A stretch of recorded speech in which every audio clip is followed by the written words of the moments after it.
الحمد لله الحمد لله الحمد لله. Assalamu alaikum wa rahmatullahi wa barakatuh. La colère est-elle vraiment répréhensible? Après tout, c'est parfois grâce à la colère que l'on est poussé à défendre nos droits, le droit des personnes opprimées ou les droits d'Allah. Alors, pourquoi avons-nous l'impression que la colère c'est mal? À vrai dire, ce sont plutôt certaines actions qui découlent de la colère qui sont blâmables.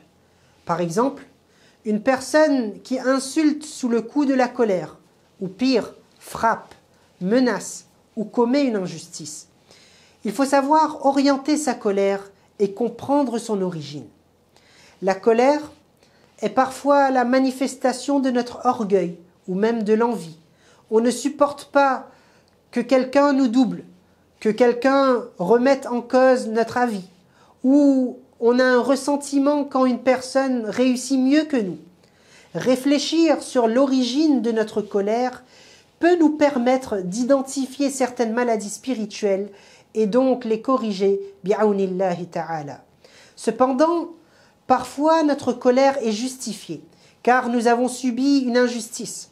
Dans ce cas, il est tout à fait possible de demander réparation, comme Allah subhanahu wa ta'ala l'indique dans la sourate Ash-Shura, où Allah décrit les qualités des croyants. Et il indique وَلَمَنِ انْتَصَرَ بَعْدَ ظُلْمِهِ فَأُولَٰئِكَ مَا عَلَيْهِمْ مِنْ سَبِيلٍ. Ceux qui répondent à une injustice dont ils ont été victimes n'encourent aucune peine. Cependant, ce droit de réponse est nuancé dans cette même sourate. Tout d'abord, il faut que notre réponse soit égale au préjudice subi. On ne doit pas rechercher par cela à montrer notre supériorité à l'autre et faire plus que ce qu'il nous a fait. Parce que ce type de réaction montre malheureusement la présence d'orgueil dans le cœur.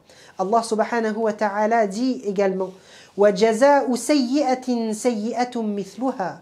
La riposte doit être similaire à l'offense subie. Mais également il dit sont punissables ceux qui oppriment leurs semblables. Il ne faut pas qu'en répondant à une injustice, nous commettions nous-mêmes une injustice. Donc, Allah subhanahu wa ta'ala nous indique que cela fait partie des qualités du croyant que de répondre en cas d'injustice et ce de manière équivalente. C'est donc un droit qui nous appartient. Poursuivons la lecture des versets car Allah subhanahu wa ta'ala va citer ce qui est encore meilleur que de répondre avec justice. وَلَمَنْ صَبَرَ وَغَفَرَ إِنَّ ذَلِكَ لَمِنْ عَزْمِ الْأُمُورِ. Et celui qui aura fait preuve de patience et aura pardonné, cela est la preuve d'une grande sagesse. Allah subhanahu wa ta'ala fait les éloges de ceux qui, malgré l'injustice subie et malgré le droit de réponse qui leur est donné, vont pardonner à l'autre pour plaire à Allah. Le fait de pardonner à une personne qui nous cause un tort se retrouve également dans d'autres versets, comme dans la sourate Ali Imran, où Allah subhanahu wa ta'ala décrit ceux qui entreront au paradis. Et il dit الذين ينفقون في السراء والضراء والكاظمين الغيظ والعافين عن الناس والله يحب المحسنين. Ceux qui dépensent dans l'aisance comme dans la difficulté, ainsi que ceux qui répriment leur colère et qui pardonnent aux gens, et Allah aime les bienfaiteurs. Nous voyons là 3 niveaux. Le premier niveau, le fait de contenir sa colère, comme le prophète sallallahu alayhi wa sallam l'a dit dans un hadith rapporté par Abu Huraira radiyallahu anhu. L'homme fort n'est pas celui qui excelle en matière de lutte, mais c'est celui qui se maîtrise sous l'emprise de la colère.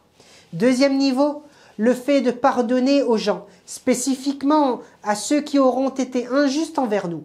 En effet, Allah subhanahu wa ta'ala a révélé dans la sourate An-Nur وَلْيَعْفُوا وَلْيَصْفَحُوا أَلَا تُحِبُّونَ أَنْ يَغْفِرَ اللَّهُ لَكُمْ وَاللَّهُ غَفُورٌ رَحِيمٌ. Qu'il pardonne et fasse preuve d'indulgence. N'aimeriez-vous pas qu'Allah subhanahu wa ta'ala vous pardonne? Allah est grand pardonneur et tout miséricordieux. Enfin, troisième niveau, Allah subhanahu wa ta'ala aime les bienfaisants. Donc, faire du bien à ceux qui ont été injustes envers nous, donner à celui qui nous a refusés, garder les liens de parenté avec celui qui ne les entretient pas.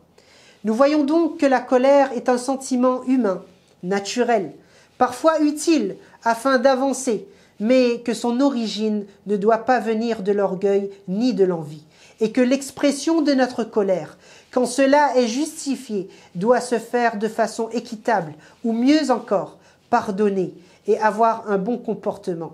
Et cela fait partie de la foi, car Allah subhanahu wa ta'ala a décrit cela dans un passage où il donne les qualités des croyants, mais aussi en accord avec la parole de Rasulullah sallallahu alayhi wa sallam qui dit « Le croyant ayant la foi la plus complète est celui qui a le meilleur caractère ». Qu'Allah subhanahu wa ta'ala nous permette d'identifier la nature de ce qui nous met en colère et d'être juste dans nos réactions. Œuvrons tous ensemble à la transmission de la parole d'Allah et de son messager Rasulullah sallallahu alayhi wa sallam en partageant cette vidéo, mais également en soutenant le Darul Ulum Ashrafiyya par vos dons et par vos du'as. Jazakumullahu khayra, wassalamu alaykum wa rahmatullahi wa barakatuh.